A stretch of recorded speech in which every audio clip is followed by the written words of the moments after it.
Bonjour, dans cette vidéo je vais corriger la fin du problème C du CAPES blanc numéro 2. Donc pour le Master MEF, c'était le CAPES blanc du 22 février je crois, donc 2020. Voilà, donc j'ai corrigé la première partie de ce problème sur l'effet Zeeman et la spectroscopie avec un interféromètre Fabry-Perot dans une vidéo précédente. C'était hier pour moi, enfin bref. Donc je vais corriger la fin maintenant. Alors on avait donc l'énoncé sera dans un lien sous la vidéo. Donc on avait passé en revue très rapidement, parce qu'il y avait juste une ou deux questions sur l'effet Zeeman, et donc cette séparation des niveaux d'énergie au sein d'un atome induite par la présence d'un champ magnétique, une petite séparation des niveaux qui induit des longueurs d'onde très voisines, mais vraiment très très voisines, même pour un champ magnétique colossal. On avait fait l'application numérique pour 1 Tesla. On trouvait une toute petite variation de la longueur d'onde. Alors, j'avais indiqué que c'était 20 picomètres de mémoire, parce que j'avais pas les moyens de faire l'application numérique. J'ai vérifié depuis, c'est bien ça. Bon, bref, donc voilà, 20 picomètres de différence sur la longueur d'onde. Pour une longueur d'onde de référence, c'était l'atome de cadmium qui était donné, qui est 643,8 nanomètres. Donc vraiment quelque chose d'extrêmement faible. D'où l'idée que pour pouvoir détecter cette petite variation de la longueur d'onde, il faut un interféromètre extrêmement précis. Et donc, la deuxième partie du problème, la plus importante, consistait en l'étude de l'interféromètre de Fabry-Perot. Donc constitué de 2 miroirs, séparés simplement par de l'air. Donc partout, c'est un indice 1 essentiellement, d'accord, l'indice du vide. Et donc là, ce sont 2 miroirs semi-réfléchissants, enfin partiellement réfléchissants, mais en fait très réfléchissants, avec un coefficient de réflexion petit r et un coefficient de transmission petit t. Et donc on avait établi que si un rayon incident avec un angle θ sur le premier miroir arrive donc comme ceci, il est partiellement réfléchi, mais on s'en fiche, on va s'intéresser à ce qu'il y a là. Il est transmis, il peut être réfléchi là ou transmis. S'il est réfléchi, il peut encore être réfléchi là et transmis, ou bien réfléchi et transmis, etc. Et donc pour chaque angle d'arrivée, on avait vu qu'il y avait en fait un faisceau, enfin un ensemble de rayons transmis. Alors ça doit être équidistant là si on respecte la géométrie, donc ces rayons peuvent interférer à l'infini. Alors à l'infini parce que sinon les droites ne se croisent pas, donc pour qu'ils interfèrent il faut bien qu'ils arrivent au même point, et donc la façon de les faire interférer à l'infini sans aller à l'infini, c'est de mettre une lentille convergente et regarder dans le plan focal, donc si l'axe optique est ici, par définition, enfin, disons, c'est la propriété fondatrice de cette lentille convergente, c'est qu'elle fait converger dans le plan focal tout faisceau parallèle du côté objet. Alors, à quel point? Eh bien, au point qui se trouve dans le prolongement du rayon parallèle au faisceau, qui passerait par le centre et donc qui ne serait pas dévié par le centre optique. Donc, tout va converger ici, voilà. Et on avait établi la différence de marche entre ces différents rayons. Simplement, on avait vu, je rappelle ça vite fait, que la différence de marche entre ce rayon-là et celui-là, par exemple, c'est simplement que pendant que... Alors, de là, enfin, à partir d'un plan orthogonal à ces rayons jusqu'au point de focalisation, il n'y a plus de différence de chemin optique. Le chemin optique est le même, j'avais justifié ça proprement. Et donc, la différence de marche entre le deuxième rayon et le premier, c'est simplement que le deuxième parcourt tout ça, pendant que le premier ne parcourt que ça. J'aurais dû prendre une autre couleur, enfin bon, voilà, on a vu ça dans la vidéo précédente, hier pour moi, et on avait obtenu, j'avais un peu cafouillé d'ailleurs, on avait obtenu, enfin juste sur les relations trigonométriques triviales, mais voilà, ça n'empêche pas qu'on puisse s'en mêler. On avait obtenu la valeur qui était donnée dans l'énoncé et qui est, excusez-moi, qui est petit delta égale 2e cos θ, c'est ça. Petit delta égale 2e cos θ, où θ est donc l'angle d'incidence et E est la distance entre les deux miroirs. Très bien. Alors évidemment, il y a cette différence de marche entre le premier rayon et le deuxième, et il y a la même entre le deuxième et le troisième, parce que si maintenant je projette ça orthogonalement, eh bien entre ce point-là et le point de convergence et d'interférence, et ce point-là et le point d'interférence, il y a la même longueur optique. Donc la différence entre ce rayon et celui-là, eh bien c'est ça parcouru par le rayon du bas, moins ça parcouru par le rayon du haut. Voilà. Et évidemment, la géométrie est la même, hein, puisque les angles ici de réflexion à l'intérieur du miroir, c'est une réflexion tout à fait standard, c'est toujours θ, c'est le même θ partout. Donc il y a, et alors évidemment, il y a encore un troisième rayon, et puis un quatrième, etc. Alors à chaque fois, l'intensité du rayon correspondant, enfin du petit faisceau assimilé à un rayon, est réduite par le coefficient de réflexion, et puis il y a aussi des pertes ici, hein, il y a une partie qui est transmise, et puis ici une partie qui est transmise, etc. Et puis ici une partie qui est transmise, bon bref. Alors évidemment, on utilise cet interféromètre de Fabry-Perot, en réalité, avec des tout petits angles, c'est-à-dire que là c'est, enfin, le décalage entre les différents rayons est très exagéré sur ce schéma, parce que sinon très rapidement, vous voyez, au bout du quatrième, on va sortir de la lentille, enfin si elle a cette taille-là par rapport au Fabry-Perot. Donc, mais l'idée c'est que, enfin ici c'est pour montrer comment on calcule la différence de marche, mais évidemment l'idée c'est qu'il y a beaucoup de rayons qui vont arriver sur la lentille et qui vont venir interférer donc au point focal image ici. Enfin, dans le plan focal, le foyer secondaire, comme on dit.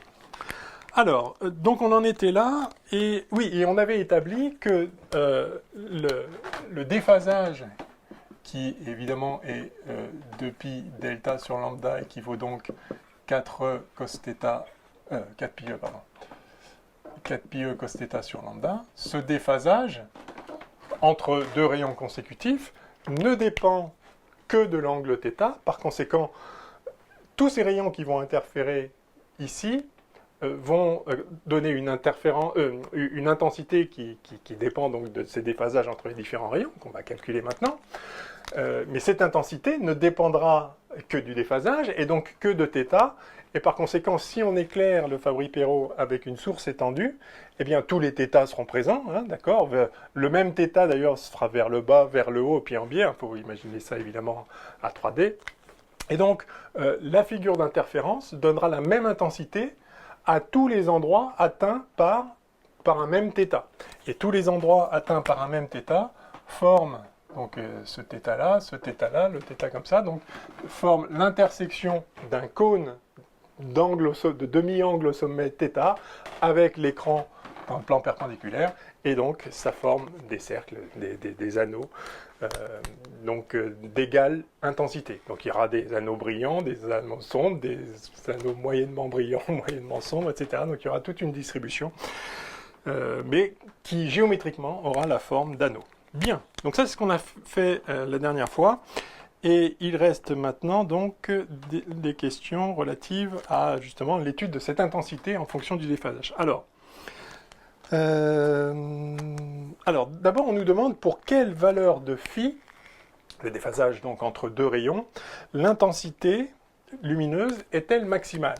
Alors ça, on le sait bien, hein, pour que l'intensité soit maximale, il faut que au moment où le premier rayon, donc on a un signal lumineux qui est sinusoïdal, hein, on nous dit qu'il est purement monochromatique. Donc chaque signal correspondant à chaque rayon est une sinusoïde comme ça. Quand vous en avez beaucoup, la façon d'avoir une intensité plus grande, c'est qu'ils soient tous en phase.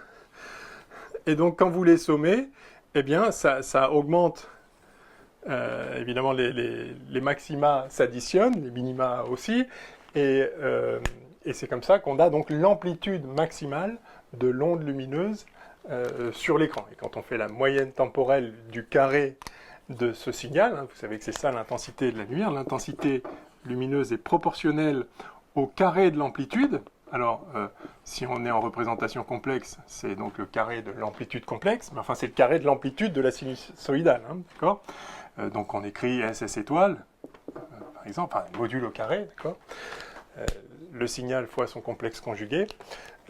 Donc l'intensité va être d'autant plus grande que l'amplitude est grande, bien évidemment. Donc pour avoir une intensité maximale, il faut avoir des signaux en phase. Et ces signaux, alors donc qu'est-ce qu'on nous demande? Voilà, pour quelle valeur de phi l'intensité lumineuse est-elle maximale? Bah, donc justement quand phi vaut 0, à 2 pi près bien sûr, hein, puisque ce qui va compter, c'est le cosinus du déphasage. Alors c'est vrai pour une intensité, pour une interférence à 2 ondes, donc vous connaissez tous cette formule si vous avez une onde I1, une onde I2, mais qui ont une cohérence spatiale et temporelle qui font qu'elles vont interférer effectivement, hein, on a l'intensité qui globale, quand on met les deux rayons qui arrivent au même endroit, simplement il suffit d'additionner les amplitudes de chacun et de passer au module carré si on est en complexe, ou bien simplement de prendre le carré de cette intensité et de prendre la moyenne temporelle du carré de cette intensité pour avoir donc l'intensité du signal d'interférence, on obtient I1 plus I2 plus 2 racine de I1 I2 cosinus phi, où phi est justement le déphasage. Donc je vous renvoie à ce cours, enfin au cours sur cet aspect, mais évidemment ça c'est des choses que vous savez bien. Donc voilà, donc ce qui compte c'est le cos phi, et par conséquent, ce cos phi est maximal lorsque phi vaut 0 à 2 pi près. Voilà, donc phi vaut 0 à 2 pi près, ben voilà, bon, ça, ok. En fait, il nous demande pour quelle valeur de phi l'intensité est maximale. Donc voilà, évidemment, on pourrait voir à quel θ ça correspond. Bon, on va voir par la suite. Ok, donc ça répond à la question. Et alors après, on nous dit qu'on considère par la suite que l'expression de l'intensité totale est, et on nous la donne, alors je vais l'écrire.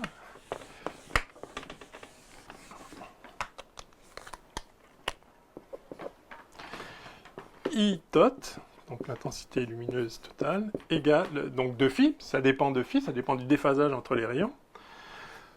Oui, je ne l'ai pas dit, mais là, donc, la formule que j'ai montrée, où on voit que l'interférence qu'on dit constructive entre deux rayons dépend du cos phi, déphasage entre les deux rayons, et donc l'intensité maximale quand le cos phi vaut 1. Ici, on n'a pas que deux rayons, mais comme ils sont déphasés tous d'autant, en fait, si phi est un multiple est égal à 0 plus n'importe quel multiple de 2pi, ça veut dire que ces deux rayons sont en phase, mais du coup celui-là il va être aussi en phase avec celui-là, et donc avec celui-là, bref, ils vont tous être en phase. Donc on a vraiment l'intensité maximale. Ok, donc l'intensité en question, c'est I0, I0 fois 1 sur 1 plus petit m sinus carré de phi sur 2. Alors ça c'est donné dans l'énoncé, on nous dit que on admet ça en quelque sorte, où m égale 4R2 sur T2, donc R étant le coefficient de réflexion en amplitude et T le coefficient de transmission en amplitude. Donc c'est le rapport, R c'est le rapport entre l'amplitude réfléchie et l'amplitude incidente, et T c'est le rapport entre l'amplitude transmise et l'amplitude incidente. Ici, là, partout.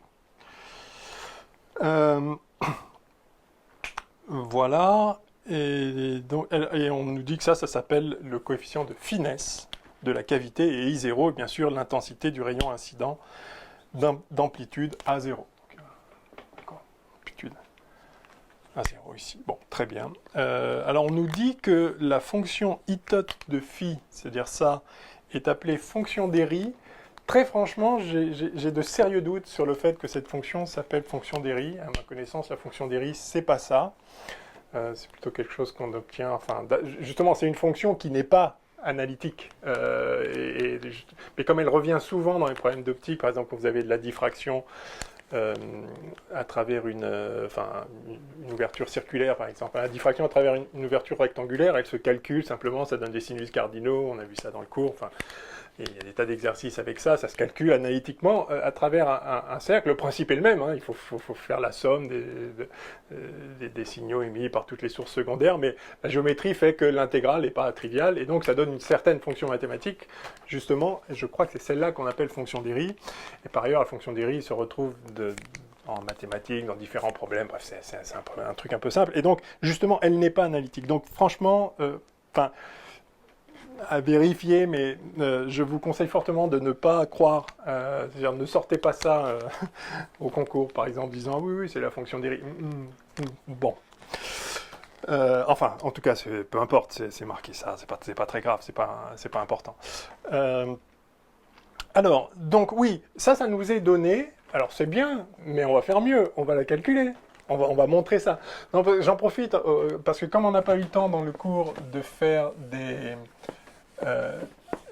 des interférences à ondes multiples, là c'est l'occasion. On a un certain nombre d'ondes, et donc, parce que c'est très facile à calculer cette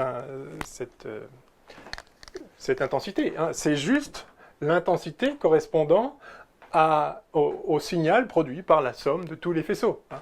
Donc, quelle est l'amplitude de ce rayon-là, de celui-ci, donc le 1, le 2, le 3, etc. Quelle est l'amplitude de celui-là? Alors, si c'est A0, le rayon incident, alors là, il a fallu qu'il soit transmis, donc là, il n'y a déjà plus que T fois A0 comme amplitude, par définition du coefficient de transmission, et puis là, il a été transmis également, donc lui, il a pour amplitude T2 fois A0. Très bien. Celui-là, quelle est son amplitude? Il a été transmis aussi, mais là, il a été réfléchi. Donc là, on a RT à 0. Puis il a été à nouveau réfléchi là, donc R2T à 0.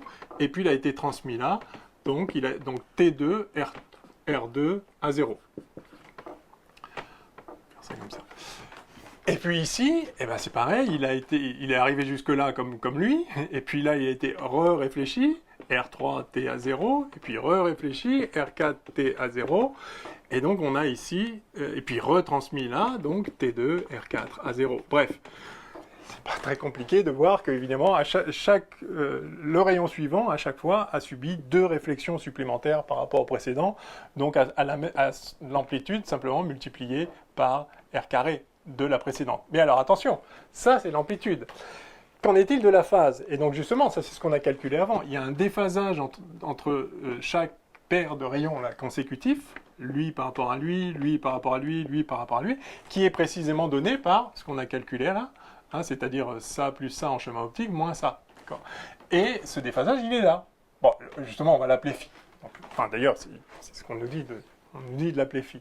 Donc en réalité, donc ça c'est l'amplitude de l'onde, mais comme elle est déphasée, si je la représente si je l'écris en représentation complexe, l'amplitude ici, en fait, alors celle-là, ok, c'est à 0, et du coup, c'est à 0 déphasé du parcours ici. En fait, il y a un E puissance I, K, E, sin θ, etc. Bon, et on va garder θ petit, on va négliger ces différences-là. C'est le même déphasage pour tout le monde. Le fait de la première, entre là et là. Hein. Donc, je démarre ici avec t à 0. Si vous voulez, je l'appelle prime, peu importe, ça n'a aucune importance. Par contre, ici, on a ce qu'il y a là, fois E puissance I phi.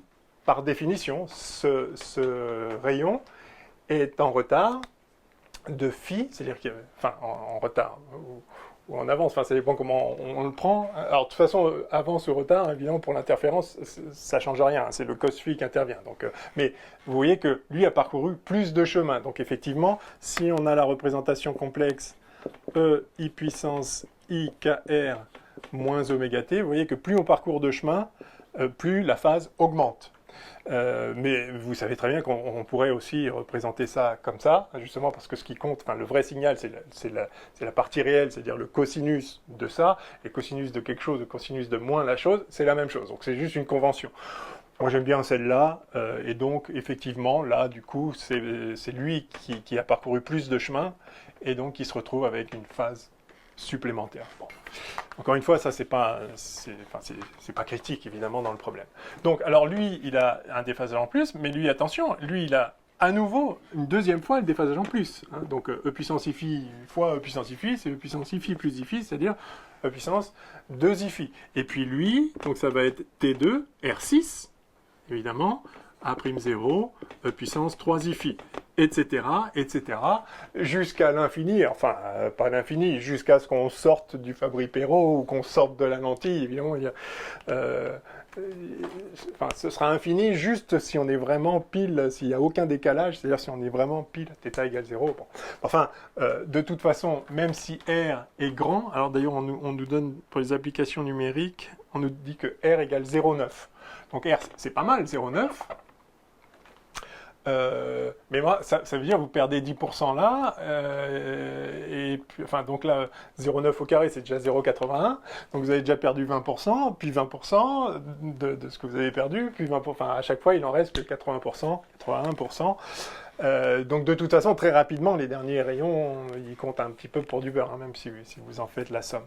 Bon, quoi qu'il en soit, on peut calculer la somme de toutes ces intensités qui arrivent, hein, parce que donc le signal final qui va interférer dans le plan focal de la lentille, là où ça va converger, le signal lumineux, c'est la somme de tous ces signaux, bien sûr. Donc c'est, je peux l'appeler S0 plus, enfin, ou S1, on va dire, le premier, enfin, je sais pas, ou plus allez, S0 plus S1 plus S2, etc., plus S3, bref, plus, enfin, la somme de tous ces trucs-là. Alors écrivons-le, puisque on l'a, et que la relation de récurrence est triviale ici. Donc ça nous fait, alors tout le monde a T2 à prime 0, d'accord? Tout le monde a ça, tout simplement parce que ça, c'est l'intensité ici. Et puis après, il y a lui qui a R2 E puissance iφ fois plus, et puis pareil au carré fois plus, pareil au cube fois plus, et donc c'est très simple d'écrire ce signal. C'est T2 A'0, hein, le A'0 c'est le A0 juste un peu déphasé. De toute façon, on va prendre le module au carré, et le module au carré, ça fait 1 pour une phase, hein, donc c'est pas, encore une fois, c'est pas critique. Et donc on va voir la somme pour tous les entiers, en fait, alors je sais pas, on peut commencer par 0 ou par 1, comme on veut. Allez, on va démarrer par 0, de n égale 0 à l'infini en principe, enfin à un nombre grand, on verra. De quoi? Alors pour le premier ça fait 1, pour le deuxième, 1, donc en fait c'est 1, pardon, je vais l'écrire d'un à part, on est d'accord, c'est 1 plus R2 puissance iφ, plus R4 puissance 2 iφ, donc c'est-à-dire à chaque fois, donc c'est R2 puissance iφ puissance n. D'accord? R2 puissance... enfin, c'est ça. Ok, on est d'accord. Bon, eh bien ça, c'est une série géométrique de raisons R2 puissance iφ. Et donc, on connaît évidemment... on sait qu'elles convergent. Alors, elles convergent à condition que le module de ce nombre-là soit plus petit que 1. Il est plus petit que 1 parce que le coefficient de réflexion, il est plus petit que 1. Ça, c'est la conservation de l'énergie. Vous ne pouvez pas gagner de l'amplitude juste en réfléchissant quelque part. Alors, sauf si le miroir donnait de l'énergie au faisceau lumineux. Bon, enfin bref. Donc, R est évidemment plus petit que 1. Donc, le module de ça, c'est R2. Donc, c'est plus petit que 1. Et donc, cette série converge. Et on connaît tous... sa somme, hein, et c'est justement 1 sur 1 moins la raison R2 puissance iφ, voilà, tout simplement. Hein. Donc, alors, en toute rigueur, il faudrait constater qu'au bout d'un certain n ici, d'un n max, ça s'arrête, enfin, on les a plus les rayons. Et alors ça donnerait quoi? Ça donnerait simplement ça, iφ puissance, enfin 1, donc c'est 1 moins le premier qu'on met pas, c'est comme ça que je m'en souviens, la somme d'une série géométrique, alors même si vous partez, là si vous partez de 0, c'est 1 moins le premier qu'on met pas, ou sinon c'est le premier qu'on met moins le premier qu'on met pas dans la somme, divisé par 1 moins la raison, moins le nombre ici. Bon, enfin, bref. Et donc vous voyez que pour n grand, hein, pour n un peu grand, ce truc-là va être négligeable devant 1, puisque quand même le R2 à chaque fois ça nous tue. Et donc voilà, considérer que ça s'arrête au bout d'un moment ou considérer qu'on va jusqu'à l'infini, ma foi, ça ne change pas tellement la vie, dès lors que n est grand. Et n est grand dès lors que θ n'est pas trop grand. Mais de toute façon, si θ était trop grand, on sort des conditions de l'optique de Gauss, etc. Donc, bon, oui, de toute façon, on est sur des θ petits pour observer donc, les anneaux d'interférence au voisinage enfin voilà, pour des θ petits, vérifiant les conditions de Gauss. Voilà. Ok, donc voilà le signal. Et donc maintenant, que vaut l'intensité? Eh bien, simplement le module du signal au carré, d'accord, hein? Donc l'intensité pour l'angle phi, enfin pour le déphasage phi correspondant à l'angle θ, c'est S étoile, enfin ou module de S carré, comme vous voulez. Donc on a un module de ça au carré. Donc ça fait... voilà. Donc on a dit que T était réel. Alors on a déjà vu ça que... donc T c'est le coefficient de transmission en amplitude. Hein, vous savez qu'on note souvent grand T. Ça nous est dit, là, il me semble, quelque part. Oui, c'est ça. Ah oui, mais ça nous est dit juste après. Bon, alors donc je laisse comme ça. Alors T2, module de A'0 au carré. Bon, peu importe, ça va être la constante. Ça va nous donner le I0, hein, bien sûr. Fois, alors, et donc on a 1 sur module au carré de ça, c'est-à-dire, si vous voulez, 1 moins, alors on peut le faire de différentes façons, soit on fait le nombre fois son complexe conjugué, 1 plus R2 puissance I-phi, mais là en l'occurrence je pense que c'est même encore plus simple. Écoutez, c'est bon, je crois qu'on a compris ça, on n'a plus besoin. Il y avait 1 ici. En fait je vais directement dire que 1 module de 1 moins R2, ça là, au carré, c'est 1 sur... C'est quoi ce nombre-là? C'est 1 moins R2 cos phi moins I R2 sin phi, en fait, tout simplement. Et je veux le module de ça au carré. Et le module d'un nombre complexe, donc je sais très bien ce que c'est, ça fait 1 sur la partie réelle au carré, donc 1 moins R2 cos phi, le tout au carré, plus la partie imaginaire au carré, donc R4 sin carré phi. Voilà. Évidemment, si vous développez ça, vous trouvez pareil. Hein. Mais enfin, vous voyez, pour trouver le cos et le sin, il faut du coup voir que puissance i phi plus puissance moins i phi sur 2, ça fait le cosinus, avec le moins, ça fait le sinus, enfin ça fait i fois le sinus, 2i fois le sinus. Bon, là, il suffit simplement d'écrire ça. Donc voilà, alors il faut le mettre, enfin, on nous la donne, la forme. Encore une fois, ça, c'était pas calculé, hein, en l'occurrence dans l'exercice, mais enfin, ça coûte rien, vous voyez, c'est vraiment, un demi-tableau plus 2 lignes. Donc, ça, si on développe ça, ça fait 1 moins 2R2 cos phi plus R4 cos carré phi, plus R4 sin carré phi, donc ça fait 1 plus R4, d'accord? Donc tout ça, en fait, ça fait 1 sur 1 plus R4 moins 2R2 cos phi, c'est vrai ça?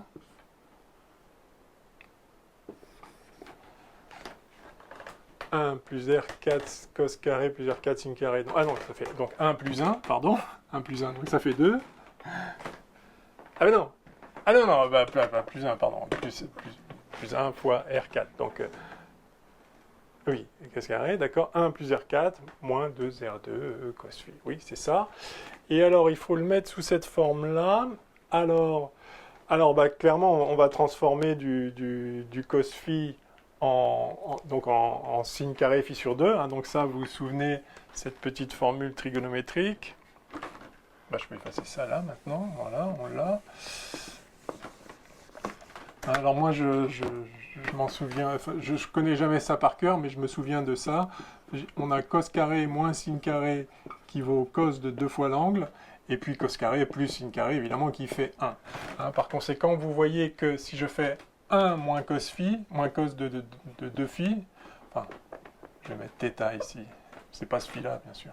Juste. Vous voyez que 1 moins cos θ, c'est 2 sin carré. Enfin, 1 moins cos de 2θ, c'est 2 sin carré θ.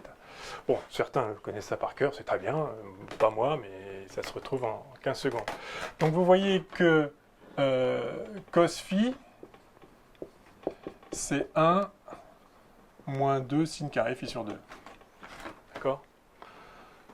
Cos phi, c'est 1 moins 2 sin carré phi sur 2. Très bien. Donc on va remplacer là. Alors évidemment, c'est intéressant parce que ça fait sortir ici, si je remplace ça par 1 moins 2 sin carré phi sur 2, vous voyez que j'ai 1 plus R4 moins 2R2 ici, c'est-à-dire 1 plus R4 moins 2R2, c'est 1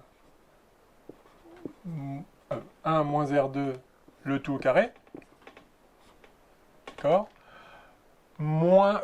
Plus 4R2 sin carré. 4R2 sin carré phi sur 2. Voilà, ça. Bon, voilà, c'était juste une petite manipulation. Et donc ça, c'est l'intensité, alors enfin, à un facteur multiplicatif qui était T2 à prime 0, enfin voilà. Donc finalement, l'intensité est égale à une certaine intensité de 0 sur 1 moins R2. Alors, oui, d'accord, donc on va mettre en facteur, donc ici on avait T2 à prime 0, on va mettre en facteur 1 moins R2, donc sur 1 moins R2, voilà, ça vaut ce que ça vaut, et donc divisé par 1 plus 4R2 sur 1 moins R2, sin carré phi sur 2. Voilà.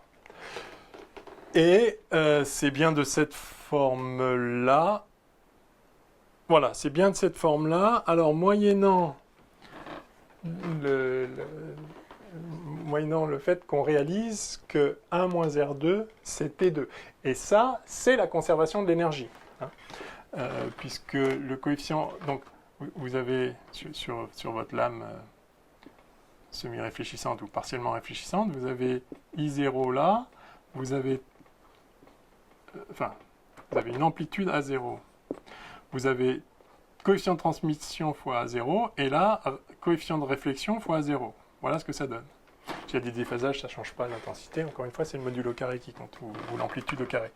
Donc, par conservation de l'énergie ici, donc l'intensité, le module carré de l'onde, c'est donc ça c'est A0 carré, on va dire un facteur multiplicatif près qui va être le même partout. Et ça, ici, on a donc T_A0 au carré, plus ce qui a été réfléchi, R_A0, le tout au carré. Donc vous voyez qu'on a bien, si je divise tout par A0, j'ai 1 égale T2 plus R2. Voilà. Donc la conservation de l'énergie nous dit que, alors justement, on appelle T2 grand T, souvent, enfin on le note grand T, c'est le coefficient de transmission en énergie, et pas en amplitude, et ça, c'est grand R, le coefficient de réflexion en énergie aussi, hein, parce que l'énergie, c'est le carré de l'amplitude, tout simplement. Voilà. Donc ce 1 moins R2, c'est bien T2. On l'a ici, d'accord? Ok. Donc, vous voyez qu'on a démontré, on a un tableau, un demi-tableau et demi, 3/4 de tableau. On a démontré la formule qu'on nous donnait, donc il n'y avait pas à la démontrer, mais il faut que vous sachiez faire ça malgré tout. Donc vous voyez, l'interférence à deux ondes, vous additionnez les signaux des deux ondes. L'interférence à ondes multiples, vous additionnez les signaux de toutes les ondes. Et si vous voulez l'intensité lumineuse, vous prenez le module au carré, enfin l'amplitude au carré. Sachant que tout ça est modulé avec oméga t, mais quand vous faites la moyenne temporelle, hein, évidemment les fréquences là, ce sont des fréquences de 10 puissance 14 Hz, 10-15 Hz, enfin donc notre œil ne voit pas qu'il y a du signal, puis il n'y en a pas, puis il y en a, puis il n'y en a pas. Donc évidemment, donc on fait une moyenne, notre œil fait la moyenne. Donc ce qu'on appelle intensité lumineuse, c'est la moyenne du cos carré oméga t, si vous voulez. Et ça, c'est 1,5, on le sait bien. Hein. Enfin, donc vous avez un signal oscillant, et la moyenne d'un cos carré, c'est toujours 1,5. Bon, bref, donc à un facteur multiplicatif près, qu'on définit comme on veut, l'intensité est bien de cette forme-là, avec un I0 qui sort là. D'ailleurs, je m'abstiens d'un commentaire.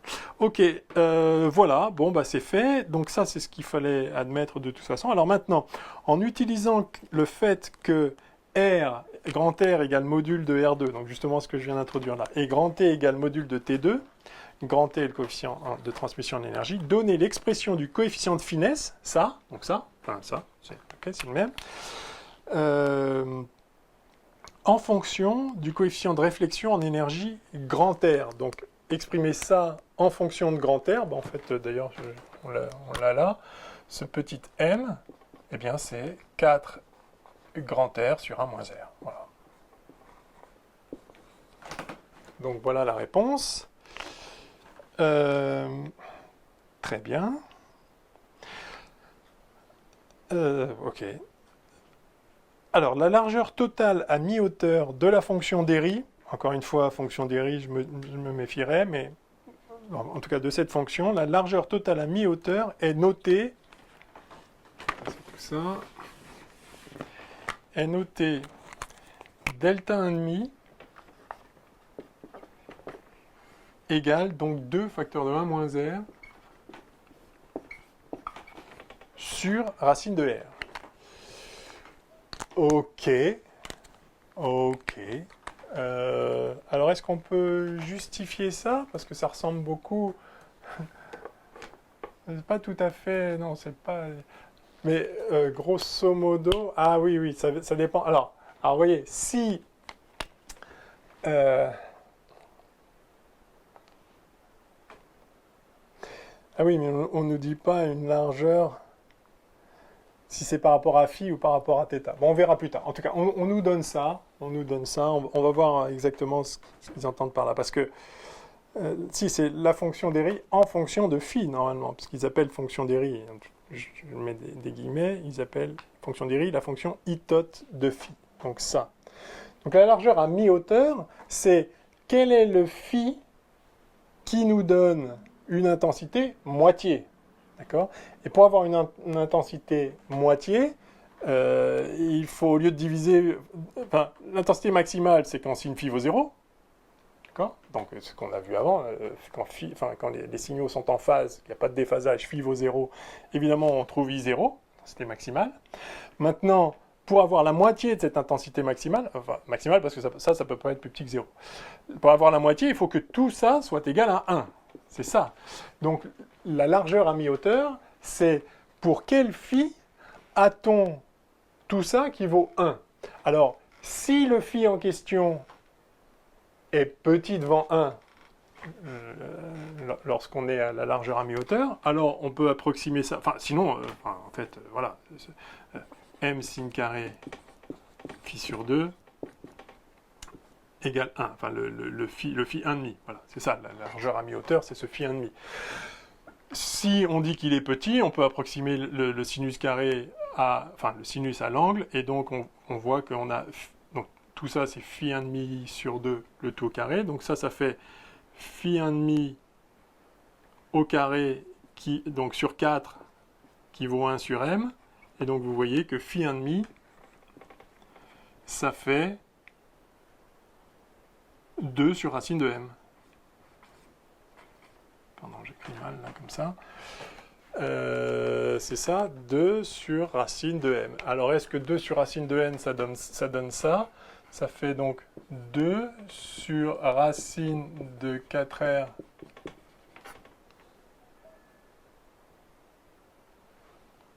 moins m.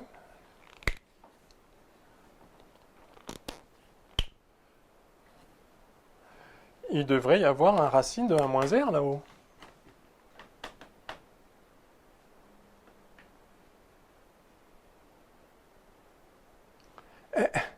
Ben, vous voyez, on a détecté une erreur dans l'énoncé. Ah, parce que c'est ça, la largeur à mi-hauteur. D'accord? Et on voit bien qu'on n'est pas loin. Si je calcule le vrai, ce serait 2, j'ai dit donc 2 sur racine de 4r, donc sur 2 racine de r, racine de 1 moins r. Donc on trouverait racine de 1 moins r sur racine de r.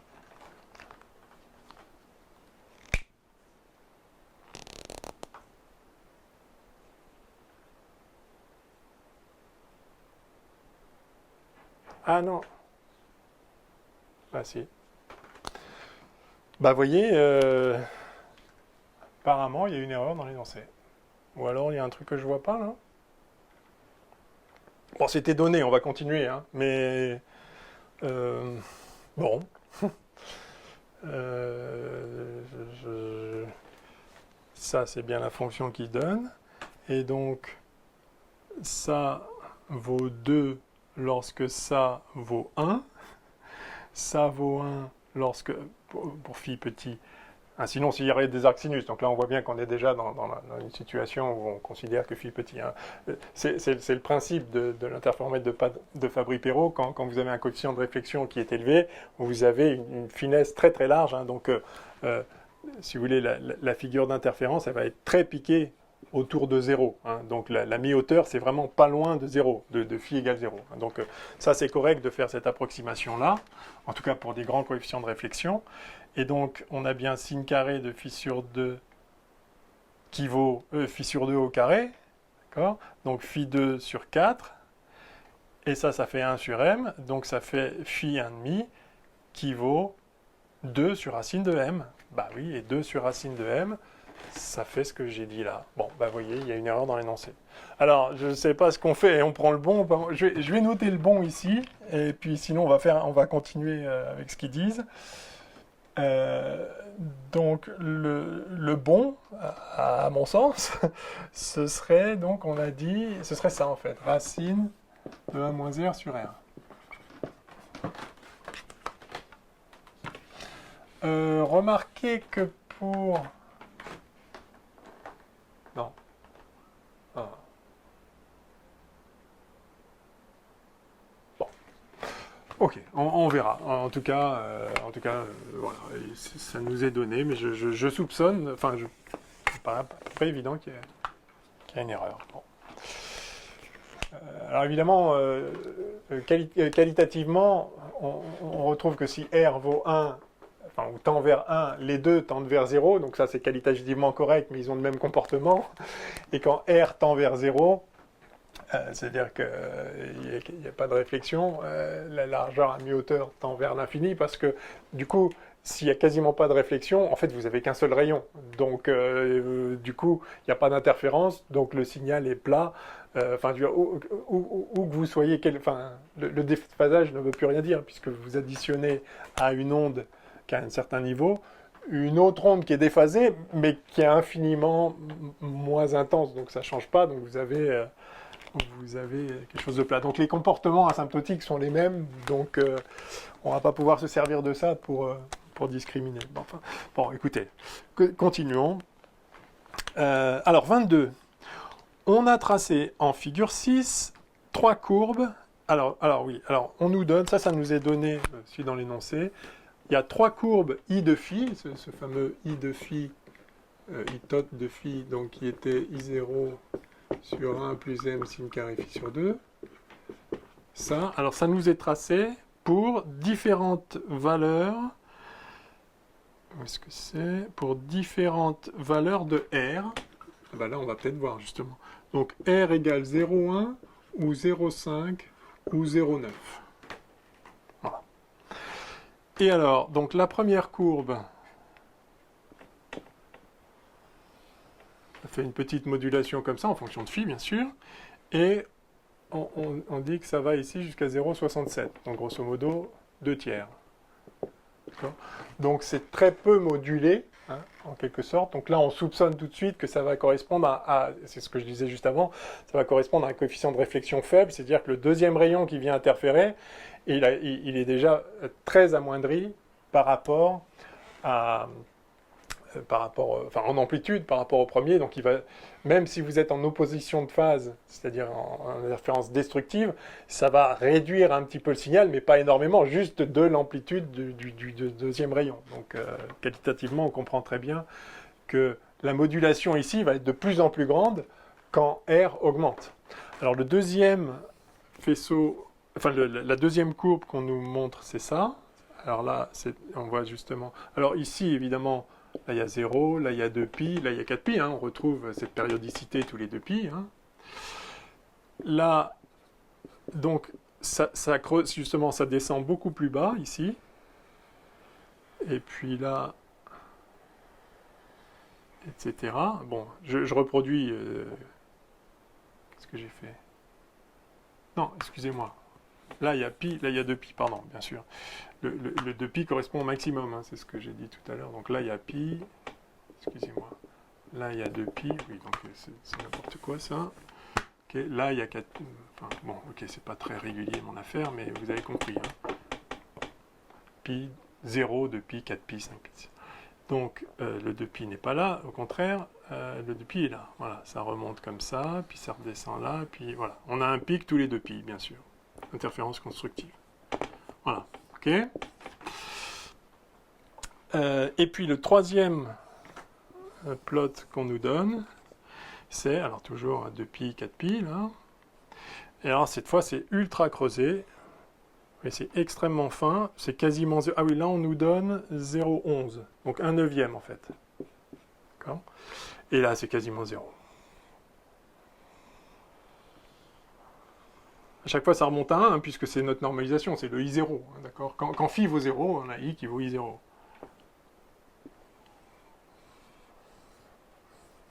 Voilà. Donc vous voyez, là, en gros, il y a 2 tiers, là, il y a 1/9, et puis là, il y a même pas de chiffre, donc ça veut dire que c'est très très faible. Bien. Et du coup, à chaque fois, les pics sont de plus en plus fins aussi. Alors, quelle est la question? Donc, on a tracé en figure 6 3 courbes, A, B et C, représentant pour 3 valeurs comme ça. Associer à chacune des courbes sa valeur R. Pour observer les franges lumineuses fines sur fond obscur, quelle valeur de R choisiriez-vous? Bon, alors donc les commentaires que j'ai faits déjà permettent évidemment de répondre à cette question de façon évidente. Hein, si c'est bien ça qui correspond à 0,1, ça qui correspond à 0,5 et ça qui correspond à 0,9. Qualitativement, ça ne peut être que ça. Alors, est-ce qu'on peut regarder quantitativement pour essayer de s'assurer que ces valeurs sont correctes? Donc, non, c'est pas ça qui va nous donner la réponse. Alors, voyons, il est où le minimum ici? Donc, il est minimum quand la deuxième onde est en opposition de phase, a priori. Alors, enfin, ouais, c'est un tout petit peu délicat. Enfin, ouais, si, quand même. Ouais, on va regarder précisément. Il faudrait dériver ça par rapport à phi pour voir où est le 0, ici. Donc, où est le minimum et où est le maximum. Mais en fait, on le sait bien, il suffit de regarder cette fonction. Encore une fois, I0, c'est toujours le même. Donc, on a l'intensité maximale quand on divise I0 par le plus petit nombre possible. Le plus petit nombre possible ici, c'est quand sin carré, qui est toujours positif, vaut 0. Hein, donc, l'intensité maximale, c'est I0, c'est ce que je disais. Maintenant, la valeur la plus faible ici, c'est quand on divise I0 par le plus grand nombre possible. Quel est le plus grand nombre possible pour ça? C'est bien sûr quand sin carré vaut 1. Donc, soit le sin vaut plus 1, soit le sin vaut moins 1, mais en tout cas, c'est plus ou moins 1. Le sin carré doit valoir 1, auquel cas, on a I0 qui vaut... on a I qui vaut I0 sur 1 plus M. Voilà. Donc, cette valeur-là, en fait, c'est I0 sur 1 plus M. Alors, est-ce que ça marche? Alors, justement, que vaut M? Alors ça, oui, donc ça ne va pas nous départager, bien sûr, là. M, c'était donné avant, on l'avait trouvé nous aussi, c'était donc 4R sur 1 moins R. Et donc, si on prend R qui vaut 0,1, ça fait, donc M de 0,1, je veux dire, c'est 0,4 sur 1 moins 0,1, c'est-à-dire 0,9, hein, donc c'est 4/9. Bon, 4/9, 4/9, ça fait pas 2 tiers. Par contre, la racine carrée... Ah, il y a un truc bizarre, hein. La racine carrée de ça fait 2 tiers. Mais pourquoi racine? C'est eux qui nous donnent ça, et d'ailleurs on est d'accord, on a trouvé ça aussi avec le bon M aussi, donc jusque-là c'est bon. Et je suis désolé, le minimum de cette intensité, c'est bien I0 sur 1 plus M. Ça ne peut pas être plus petit que I0 sur 1 plus M, et I0 sur 1 plus M, ça fait... Ah non, sur 1 plus M, pardon. Juste, ah non, d'accord, alors là c'est moi. 1 plus M, enfin on va voir. Donc M vaut 4 neuvièmes, donc, pardon.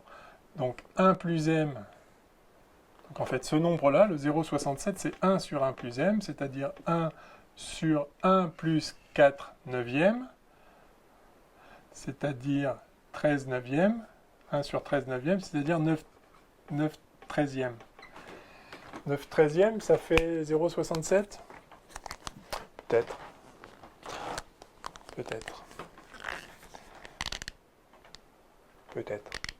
Ouais, ça c'est pas mal. Parce que 2 tiers, vous voyez, 2 tiers, ce serait 8 douzièmes. Donc ouais, ok, peut-être pas loin. Bon, de toute façon, c'est arrondi. Hein. Bon, ok.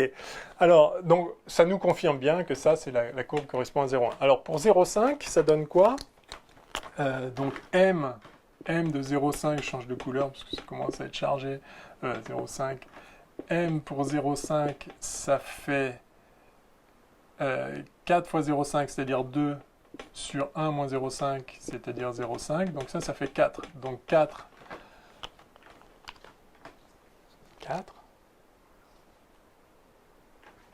Et donc 1 sur 1 plus... Ah oui, 1 plus... Donc 1 sur 5, ben je suis désolé, donc ça marche pas. 1 sur 1 plus M, ça fait 1 cinquième, ça serait 0,2 ici.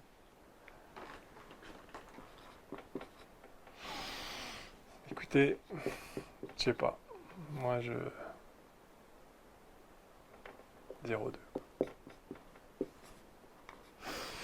Un truc pas clair dans cet énoncé. Franchement, il y a un truc pas clair. Bon, et 0,9, si on met pour 0,9, je vais mettre du bleu. M de 0,9. M, c'est eux qui nous le donnent, et l'intensité, c'est eux qui nous la donnent. Donc, et on est d'accord en plus là-dessus. Donc, bon. Alors, 0,9, M égale 0,9, ça enfin, M de 0,9, ça fait... Ah, ou alors... Ah si, c'était ça. 4R2 sur T2. Bon, écoutez. Alors, 4 fois 0,9, donc ça fait 3,6 sur 0,1. 1 moins 0,9, et donc ça fait 36. Donc ça, c'est 1 sur 36e, ok. Ça fait 3%, même pas. Donc c'est effectivement très proche de 0. Bon, en tout cas, alors je sais pas, peut-être que ça vous a perturbé, j'ai pas eu le sentiment. Hein, je suis pas sûr, en corrigeant les copies, d'ailleurs, je me demande si vous aviez pas... Je me souviens, j'ai vu des valeurs numériques dans les copies, en disant donc c'est ça. Bon, à peu près tout le monde a compris laquelle courbe était laquelle, donc ça c'est bien. Mais en justifiant numériquement, je vais peut-être corriger un peu vite en me disant j'ai un peu fait confiance parce que qualitativement c'est tellement évident. Donc on nous demandait juste d'attribuer, hein, donc on ne nous demandait pas de vérifier les nombres. Donc j'ai pas trop fait attention. J'ai vu que certaines copies mettaient des chiffres. Bon, ok, très bien. C'était pas spécialement demandé, mais là, quand on fait le calcul ensemble, si je puis dire, enfin, je le fais en vous parlant, je constate que, bon, les valeurs sont un peu étranges, enfin, sont fausses.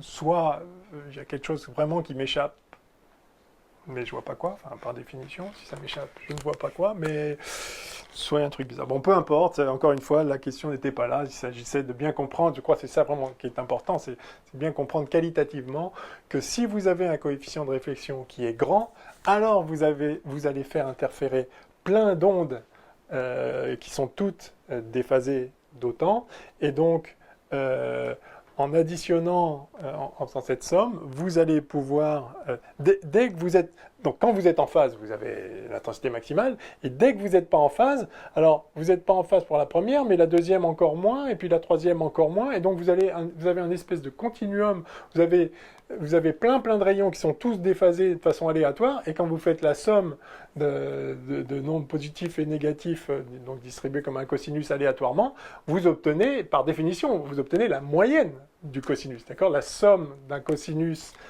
de cosinus d'un nombre aléatoire, si vous les tirez aléatoirement, vous allez trouver la moyenne, et la moyenne, c'est, enfin, n fois la moyenne, et la moyenne, c'est 0, bien sûr, hein, puisque ça peut être, enfin, d'accord, c'est une fonction qui est symétrique par rapport à 0. Donc, dès que vous êtes un peu déphasé, et si vous avez plein de rayons qui interfèrent, vous trouvez 0, et c'est ce qu'on voit là, sauf si vraiment vous êtes en phase, ou quasi en phase, et donc, si le nombre de rayons tend vers l'infini, c'est-à-dire si le R tend vers 1, c'est-à-dire que c'est quasiment la même amplitude pour chaque rayon, alors, ce que j'ai dit avant, c'est-à-dire que vous allez obtenir la moyenne, c'est-à-dire strictement 0, est d'autant plus vrai dès que vous n'êtes pas pile tous en phase. Hein. Donc on comprend très bien, voilà pourquoi ça s'appelle le coefficient de finesse ici. Hein, plus il est grand, plus il est vrai que, hormis la résonance, c'est-à-dire tous les signaux en phase, auquel cas, ils sont en phase. Vous pouvez, voilà, donc vous aurez l'intensité maximale, mais dès que vous êtes un tout petit peu à côté, pouf, essentiellement, vous tombez à 0. Donc vous voyez, c'est ça vraiment la finesse de cet interféromètre. Donc ce qui est intéressant avec l'interféromètre de Fabry-Perot, c'est d'avoir une situation où vous pouvez faire, si vous avez des miroirs très réfléchissants, vous allez avoir, vous allez pouvoir avoir des anneaux brillants, là où il y a de l'intensité qui n'est pas nulle, très fin. Hein. Donc si on trace qualitativement, j'ai effacé ça, bon c'est pas grave, si on trace qualitativement donc la figure d'interférence, il va y avoir des anneaux comme ça, brillants. Hein. Alors si vous êtes dans ce cas-là, bah, ça va être brillant, puis un peu moins brillant, puis beaucoup brillant, et puis voilà, mais ça va être à peine modulé. Donc le noir ici ne va pas être noir, ça va être un gris clair, d'accord? Vous voyez, jusqu'à 2/3 de l'intensité, donc c'est pas une grosse réduction. Par contre, si vous êtes dans ce cas-là, alors là, vous allez avoir, si vous êtes pile au bon rayon, vous avez vraiment la frange brillante, la lumière, et dès que vous êtes en dehors, c'est noir. Donc tout ça, c'est noir. Et là, vous avez votre pic, et là, c'est noir, voilà. Et donc, le pic, il va être très fin. Et du coup, si vous avez deux longueurs d'onde différentes qui vont donc correspondre à des déphasages pas tout à fait situés aux mêmes endroits, hein, c'est-à-dire le phi égale 0, la résonance, si vous n'avez pas le même lambda, ça ne va pas être le même delta, donc pas le même θ, donc ça ne va pas être le même endroit sur la figure d'interférence. Donc, au lieu d'avoir... Donc si vous avez une longueur d'onde, vous allez avoir ce pic très fin. Si vous avez une autre longueur d'onde voisine, vous allez avoir, donc lambda voisin, ça veut dire phi voisin, enfin phi égale, ça veut dire delta voisin pour le même phi, et donc ça veut dire θ voisin, donc vous aurez un θ voisin, voilà. Et si la réponse ici est large, bah, la largeur de cette frange brillante va complètement recouvrir l'autre, et vous ne verrez même pas qu'il y a deux franges différentes.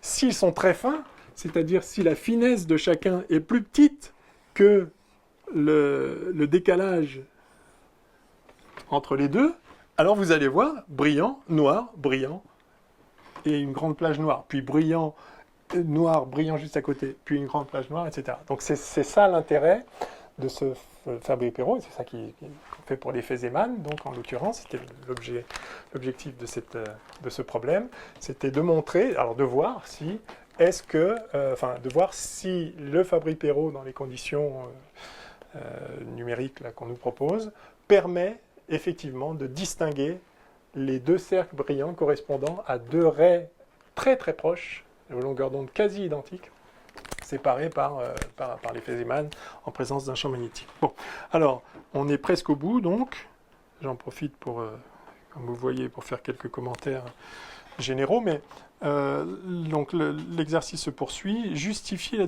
non, pardon. Voilà.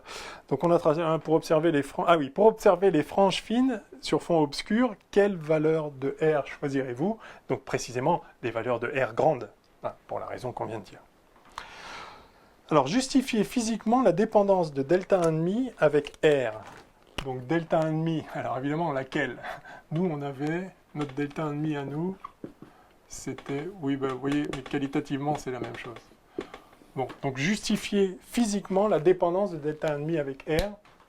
Pardon, on avait ça. Donc en fait, je l'ai fait tout à l'heure quasiment en commentant.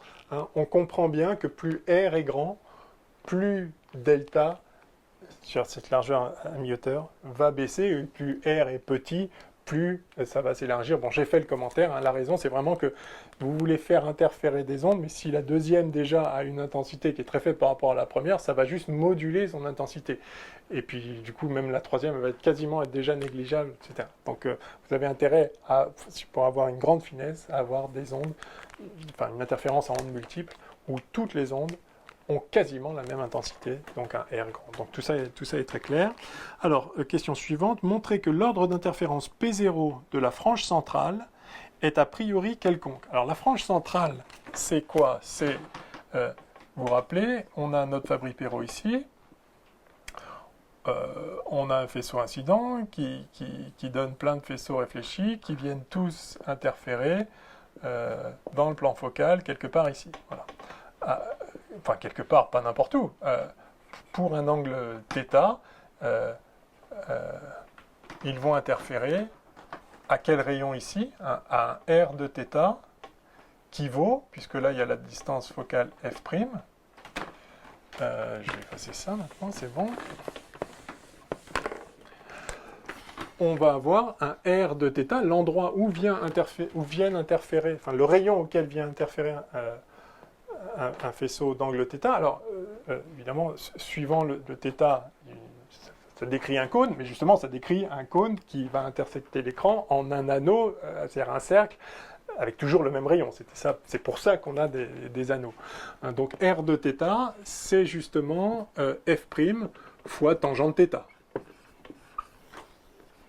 D'accord? Alors, θ petit, condition de Gauss, tangente θ, c'est θ, mais enfin, voilà ce qu'il en est. Alors, donc montrer que l'ordre d'interférence P0 de la frange centrale est a priori quelconque. Oui, alors c'est ça en fait.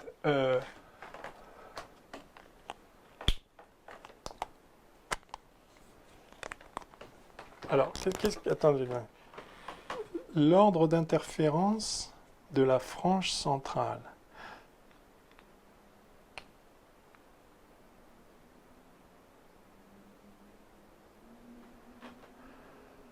Ça me gêne qu'il parle de frange. Je pense qu'il veut dire au centre des rayons. Au centre des... Ok, oui. D'accord. Oui, d'accord, ok. Non, c'est bien ça. Donc, on a les deux miroirs. Donc au centre, c'est ce qui correspond à θ égale 0. Hein, donc, enfin, c'est pas la peine d'écrire R de 0, c'est 0, d'accord? Donc, au centre de la figure, donc on a des anneaux comme ça, voilà. La question, c'est ici, là, au centre, quel est l'ordre d'interférence? Est-ce qu'on a une frange sombre, une frange brillante? Quel est l'ordre d'interférence? Que vaut petit p, hein, ils appellent ça P0, donc vous vous rappelez que P0, c'est delta sur lambda. Hein, et delta sur lambda, ou phi sur 2pi, d'accord? L'un ou l'autre. Hein. Donc P0 vaut ça, et donc vous voyez que lorsque θ égale 0, P0 c'est delta de 0 sur lambda, c'est-à-dire phi de 0 sur lambda. Et que vaut delta de 0 sur 2pi? Que vaut delta de 0? Eh bien ça vaut 2e. Donc ça fait 2e sur lambda, hein, parce que le cos θ vaut 1 pour θ égale 0. Et ça, ça peut être n'importe quoi, ça dépend du rapport entre l'épaisseur du Fabry-Perot, c'est-à-dire la distance entre les deux miroirs, et lambda. Bah oui, parce qu'en fait, donc c'est très simple à comprendre, vous avez le premier rayon qui arrive. Il se transmet. Donc ça, c'est le premier qui sort. Le deuxième, il s'est réfléchi, et il sort. Donc ça, c'est le rayon 2. puis après, il s'est réfléchi, puis il sort, le rayon 3, etc. Enfin, ils sont superposés si vraiment θ égale 0. Bon. Mais donc vous voyez que la différence de phase ou la différence de marche entre les deux rayons correspond à un aller-retour. Enfin, le premier a juste traversé, le deuxième, il revient, il repart, et après il part. Donc la différence de marche, c'est 2E. On le trouve bien ici, hein, d'ailleurs, c'est évident. C'est 2E. Mais 2E, c'est à aucune raison d'être un multiple entier ou demi-entier de la longueur d'onde. Donc il n'y a aucune raison que la frange ici soit sombre, soit brillante. Elle est ce qu'elle est. L'ordre d'interférence, c'est 2E sur lambda. Et donc 2E, c'est un certain nombre de fois lambda, plus quelque chose. Il n'y a aucune chance que ce soit exactement un pile poil un multiple de lambda. Donc la frange ici au centre, elle est quelconque. Hein. Donc le décalage, si vous écartez un petit peu les miroirs, bah, quand 2E va être pile proportionnel à lambda, du coup, il sera brillant au centre, mais quand ce sera pile proportionnel à lambda plus 1,5 de lambda, ça va être sombre, etc. Donc, voilà. A priori, c'est quelconque. Donc, c'est ça qu'on nous demandait de réaliser. Très bien. Alors, on considère... voilà. On considère... Oui. Qu'est-ce que cela signifie pour son éclairement? Ben, ce que je viens de dire. Alors, on considère les anneaux brillants autres que le disque central. Donc, voilà. Au centre, on ne sait pas ce qu'il y a, donc on s'en fiche. On regarde ailleurs.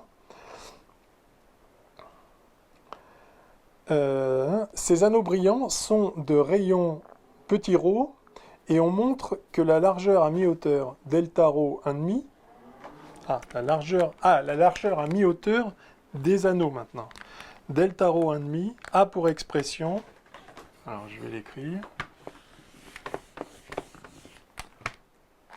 on nous dit que delta ρ 1,5, c'est delta 1,5, donc la largeur à mi-hauteur en phi, pas en ρ, fois lambda f' carré sur 4pi e ρ. E, c'est toujours c'est ce E là, la distance entre les miroirs du Fabry-Perot. C'est pas la charge de l'électron.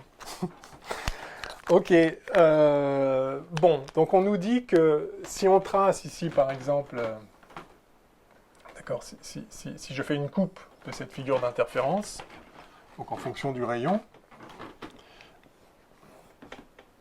je ne sais pas ce qu'il y a au milieu, ça dépend de l'ordre d'interférence au milieu qui peut être quelconque comme on vient de le voir, mais il y a un moment, donc on a donc là on revient au cas où il n'y a qu'une seule qu'une seule longueur d'onde. Hein. Enfin, c'est pas qu'on y revient, on n'est jamais sorti, c'était pour mon explication tout à l'heure.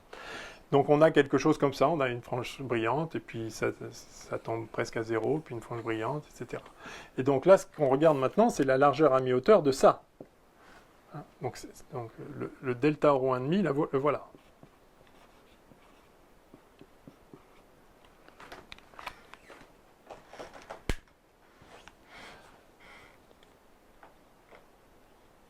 Je suis en train de me dire que tout à l'heure, c'est peut-être ce qu'ils appellent largeur à mi-hauteur. Est-ce que c'est la largeur complète? Normalement, c'est la largeur complète. Ah oui. Oui, alors la largeur complète... Bon, d'accord. La largeur complète, c'est... D'accord. Ce que j'ai dit tout à l'heure, c'est qu'il faut que phi... Il faut que sinus... Enfin, pour être à la mi-hauteur, il faut que tout ça soit égal à 1. Évidemment, par rapport au phi égale 0, là... On peut être de ce côté-là ou de ce côté-là. Donc le phi que j'ai obtenu, moi, c'est juste la demi-largeur à mi-hauteur. Donc la vraie largeur à mi-hauteur, elle est 2 fois plus grande. Donc moi, quand j'ai obtenu ça, en fait, non. En fait, j'ai obtenu ça. En vrai. Si on prend la largeur complète. Vous voyez ce que je veux dire? J'ai pris la demi-largeur à mi-hauteur. Par rapport au milieu, j'ai regardé à quel phi il faut être pour être tombé à 1,5. Oui, pour être tombé à 1,5 de ce côté-là. Et pour être tombé à 1,5 de l'autre côté, eh bien, évidemment, c'est symétrique par rapport à phi. Phi égale moins phi, d'accord. Enfin, c'est une fonction impaire. Paire, pardon. Donc, en fait, ce qu'on a obtenu, nous, c'est ça. Auquel cas, il ne manquerait là que la racine ici. Et là, c'est plus plausible. Je trouvais quand même bizarre de se planter comme ça. Là, peut-être juste qu'ils ont oublié de mettre le racine complet. Bon, bah, ok, ça peut arriver. C'est pas très grave. Mais ça explique... Enfin, voilà. Donc, ok. Vous voyez, c'est en le voyant là que je m'aperçois que moi, j'avais la demi-largeur à mi-hauteur. Bon, il n'en reste pas moins qu'il y a un problème avec la racine. Je pense vraiment que c'est ça. Enfin, oui, on a fait le calcul, il n'y a pas de doute. Le 2, on comprend maintenant pourquoi, mais le racine, non. Bref, enfin, ça n'avait pas d'incidence sur le reste, donc voilà, c'est pas grave. Alors, on continue. Donc, on nous dit ça. Alors, on nous la donne. C'est bien de nous la donner, mais on va la calculer. On est d'accord. Comment la calculer? C'est très simple, puisqu'en fait, on a R de θ. Donc, ce qu'on veut savoir, ce qu'on cherche, c'est la largeur à mi-hauteur de la distribution en fonction de R, là. Donc ça, là, vraiment ça ou ça, enfin c'est le même évidemment, c'est périodique. Cette largeur à mi-hauteur, elle est directement liée à la largeur à mi-hauteur en phi. Hein, puisque en fait, on a projeté ici dans la figure d'interférence. D'accord. C'est ça que je représente là, ici, en fonction de R de θ. On récupère en R les déphasages qu'on a en fonction de... Enfin, sur θ. Enfin, le phi en fonction de θ. Et donc, la largeur... Donc, si j'exprime phi et R en fonction de θ, j'ai R de θ qui vaut ça, et j'ai tout ça, et j'ai phi de θ, on l'a là, hein. Ah oui, d'ailleurs, je l'avais même écrit, qui vaut 4 pi e cos θ sur lambda. D'accord? Donc, vous voyez que, en fait, donc si on prend des petites variations de θ,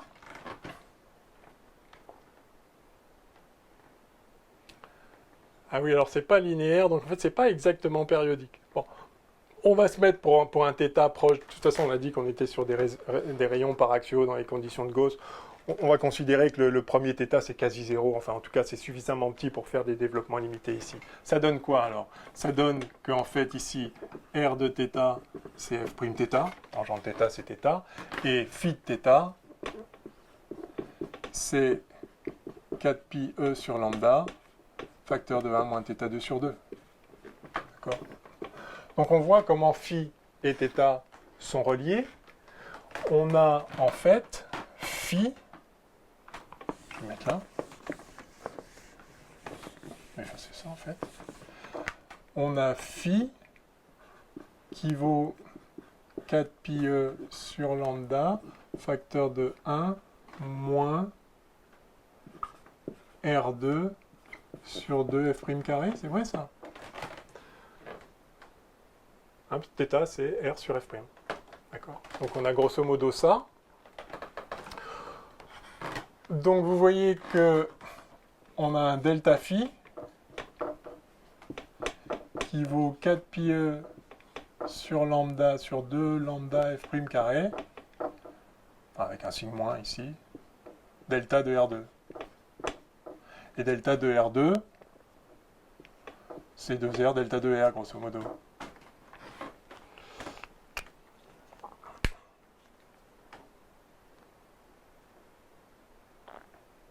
C'est quoi ce ρ d'ailleurs? Ah bah oui, justement. Ah oui, on dit que les anneaux brillants sont de rayon ρ. Ah oui, les premiers au bord du central. Donc justement, eh ben, vous voyez, eh ben, à mon avis, on est... Alors, évidemment, le delta, enfin, plus ou moins, je peux prendre la valeur absolue, d'accord? Donc, R, ça dépend dans quel sens je le prends, d'accord? Donc, en valeur absolue, j'ai ça. Et vous voyez que ça, ce n'est rien d'autre que ça, en fait. Parce que ça me fait le delta R, en fait, c'est le delta ρ ici. Delta, donc je l'écris delta ρ. Ce que j'ai appelé R, c'est ρ. Ok, très bien. Ah oui, parce que R, c'est déjà le coefficient de réflexion. C'est pour ça qu'il y a une autre... ils ont donné un autre nom, ce qui est assez naturel. Bon, pareil partout. Donc j'ai bien delta rho qui vaut delta phi fois 2 lambda f prime carré, enfin donc lambda f prime, ah ben si, non, oui, les deux s'en vont ici, donc voilà, lambda f prime carré sur 4 pi e rho. Ben voilà, c'est beau, non? Donc vous voyez, c'est pas très compliqué non plus, hein. Enfin, il fallait bien comprendre que on a une distribution de l'intensité en fonction de phi qui se traduit en distribution de l'intensité en fonction de R. Et qu'est-ce qui fait, en fonction de R, c'est-à-dire de la position dans l'écran, enfin de rho. Qu'est-ce qui fait le lien entre la variation de l'intensité en fonction de phi et la variation de l'intensité en fonction de la position? Bah, c'est justement, la question c'est, à un phi donné, où est-ce qu'on est sur l'écran? Et ce qui fait le lien, c'est θ, justement. Hein. Puisque un phi donné, enfin, à un θ donné correspond à un certain phi et une certaine position sur l'écran. Donc voilà, il suffit d'établir ce lien, c'est-à-dire en gros d'éliminer θ là-dedans. Alors on aurait peut-être pu faire passer directement par le sinus, et puis après faire sinus égale θ plutôt que ce développement limité. Enfin, vous voyez, si vous faites ça sur ça, vous allez avoir cos sur tangente. Non, d'ailleurs, oui, non, bon, bah, donc c'est bien comme ça. Oui, bah, de toute façon, il y a le carré qui doit intervenir, donc il n'y a pas moyen. Donc voilà. Bon, ok, donc c'est joli. Donc finalement, on a compris pourquoi il nous donne ça. Vous voyez, il nous donnait beaucoup de choses qu'en fait, on pouvait calculer sans trop d'efforts, en fait. Hein. Mais bon, très bien. Alors, on considère que R vaut 0,9. La figure 7 représente la figure d'interférence. Donc, en fait, la figure d'interférence, c'est ce que je vous montrais tout à l'heure. On a des cercles brillants qui sont ici dédoublés. Et puis d'autres encore. Alors à chaque fois, l'intensité finit par diminuer hein, quand on va loin. Enfin c'est normal, parce que vous répartissez aussi sur une plus grande surface. Bon, donc on a des choses comme ça. Montrer on considère donc, très bien, dans le plan de lorsqu'on place une source... donc on considère, voilà, ok. R égale 0,9. La figure, on obtient ça lorsqu'on place une source émettant de la lumière composée de deux radiations monochromatiques de longueur d'onde très proches devant l'interféromètre. Voilà, donc c'est ça. Donc ce que je disais exactement tout à l'heure, si vous prenez une certaine longueur d'onde, vous avez, pour un certain phi, vous avez un certain rayon. Donc le lien entre le rayon de la tâche et l'angle, enfin et le déphasage, donc pour que ce soit brillant, dépend de lambda. Et donc, si vous variez un petit peu lambda, vous variez la position du cercle brillant, bien évidemment. Donc là, c'est pour deux longueurs d'onde très proches. Ça fait donc deux jeux de figures d'interférence en anneaux proches les unes des autres. Donc, justifier la structure de la figure obtenue. Donc, voilà, c'est fait. Écrire en fonction de delta rho 1,5 un critère simple qui permettrait de distinguer deux anneaux brillants voisins de rayons ρ1 et ρ2. Oui, alors ça c'est un peu classique. En fait, donc, d'ailleurs, j'ai commencé à le faire tout à l'heure. Donc, on a en fonction du rayon ρ, ça c'est donc l'intensité, d'accord? Je fais une coupe comme ça et donc j'ai quelque chose comme ça. Donc ça c'est pour une des longueurs d'onde et pour l'autre, ça va être un petit peu décalé. Donc c'est bien ce qu'on observe sur la figure. Et donc le critère pour pouvoir les distinguer, ces longueurs d'onde, c'est qu'il y en a un qui soit retombé avant que l'autre démarre, bien sûr. Hein. Donc typiquement, alors en fait il suffirait que l'autre soit, enfin, il suffirait de retomber un peu avant que l'autre démarre un peu. Vous vous rappelez que, enfin, la vraie lumière qu'on voit, c'est la somme de ces deux choses-là. Hein. Donc on aurait un petit truc comme ça, quoi. Et si elles sont vraiment décalées, alors on aurait un truc comme ça, vraiment, où ça repasse par zéro. Alors pour vraiment les distinguer, en principe, il n'y a pas besoin que ça tombe vraiment à zéro. Il suffit que ce soit vraiment clair, que c'est redescendu, que ce n'est pas une fluctuation statistique. Donc ça dépend de vos barres d'erreur ici sur la mesure, mais en gros, il faut que vous puissiez voir que ça retombe. Alors le critère standard, c'est de dire que justement que la largeur à mi-hauteur ici doit être en fait plus petite que la séparation entre les deux maxima. Il faut que vous soyez retombé à 1,5 avant de repartir. D'accord ? parce que 1,5 pour l'un et 1,5 pour l'autre, ça fait 1 complet. Donc c'est 1 comparé, enfin, vous voyez, en fait, c'est même un peu limite. Enfin bon, le critère est de cet ordre-là. Il faut que delta rho 1,5 soit plus petit que rho 2 moins rho 1. Je sais pas comment... Voilà. Alors plus petit, tant qu'à faire, beaucoup plus petit. Enfin, si c'est juste un peu plus petit, ça ira, on arrivera à avoir quelque chose. Alors là, évidemment, pour avoir des rayons bien séparés, il faut que ce soit peut-être 2 fois, 3 fois plus petit, que ça puisse vraiment tomber à 0, quoi. Allez, on va dire 2 fois. Enfin, c'est un critère qualitatif, on ne demandait pas... Enfin, il n'y a pas un résultat assuré. Hein. Alors, il y a le critère de Rayleigh, pardon, où je crois que c'est justement la largeur à mi-hauteur doit être plus petite que la différence entre les deux. Ah oui, parce que c'est 1,5... Bon, ouais. Ouais. Bon, en tout cas, voyez, vous comprenez l'idée. C'est pas là-dessus qu'on vous plantera, surtout qu'on ne nous a pas parlé de critères de Rayleigh ici. Et puis ça reste quelque chose de un peu, disons, c'est un critère, mais voilà. Physiquement, vous comprenez ce qui se passe. Voilà, alors en notant delta lambda, l'écart entre ces deux longueurs d'onde, ce critère se traduit par delta lambda, donc à chaque fois on nous donne la réponse, c'est vraiment un exercice trop facile. Ce critère se traduit par delta lambda supérieur ou égal à lambda 2 sur 2f e cos θ, où f égale pi racine de r sur 1 moins r. Bon, décidément, ils y tiennent. Il n'y a pas ce racine de 1 moins r. Donc, je sais pas, peut-être c'est moi qui... La finesse... Ah d'accord, maintenant ils appellent ça la finesse de l'interféromètre de Fabry-Perot, c'est-à-dire ce qu'ils ont appelé M tout à l'heure. Donc maintenant, il n'y a toujours pas la racine, mais par contre, il y a un pi qui est apparu.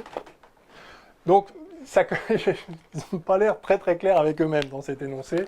Je ne suis pas sûr que... du coup, voilà, j'ai quand même je garde ce doute sur le racine. Bon, peu importe. On n'est pas si loin du compte. Enfin, qualitativement, ça reste correct. Bon, écoutez, du coup, en tout cas, on nous le donne et on nous demande après de faire l'application numérique, quoi, tout simplement. Ah non, on nous demande de retrouver cette relation. Bon, ben, on a fait les autres, on va bien pouvoir faire celle-là. En fait, c'est à tirer d'ici. Oui, ben, si on dit que ça est plus petit que la différence des deux rho,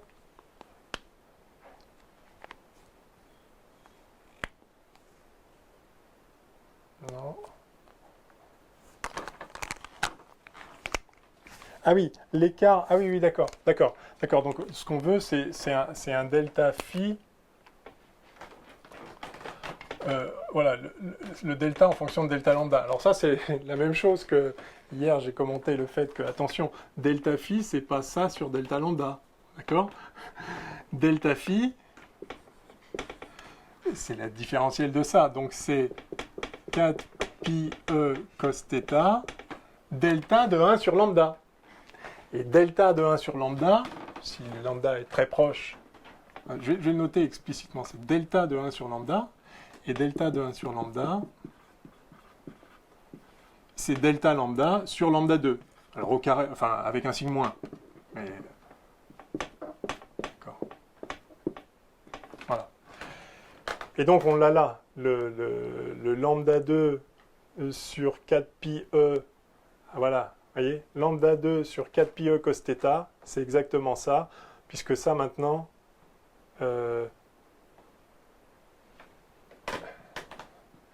2FE, c'est 2 pi fois ça, c'est 2 pi au lieu du et là normalement il y a 2, donc c'est bon, ça doit être le 4 pi, enfin bref, on retrouve ça. Écoutez, le tableau est plein, il se fait tard, enfin donc vous voyez, c'est exactement ça, hein, donc c'est comment varie le phi en fonction d'une variation de lambda, et donc c'est voilà, le critère on l'a là, donc retrouver la formule c'est fait, enfin il faudrait juste l'écrire proprement, mais vous avez vu d'où ça sortait, j'ai fait les autres. Je n'explicite pas celui-là, vous y arriverez sans problème. Et donc la toute dernière question, c'est une application numérique, en considérant un écart, entre les deux miroirs de 10 mm, un coefficient de réflexion en énergie de 0,9, la longueur d'onde, etc., etc., montrer que on peut. Enfin, est-ce que ce dispositif est adapté pour voir l'effet Zeeman, c'est-à-dire pour distinguer la petite variation. Donc le delta lambda de l'effet Zeeman, c'est celui donc, qui a été calculé au tout début de ce problème, donc dans la vidéo précédente.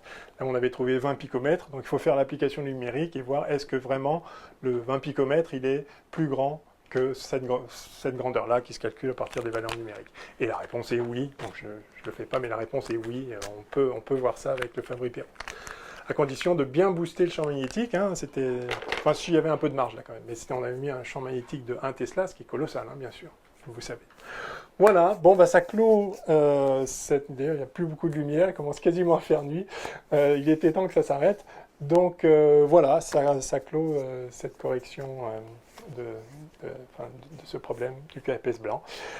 Alors bah, il me reste à vous souhaiter bonne révision, bon courage pour les quelques semaines qui restent avant les concours, et surtout un bon concours à tous ceux qui passent le CAPES.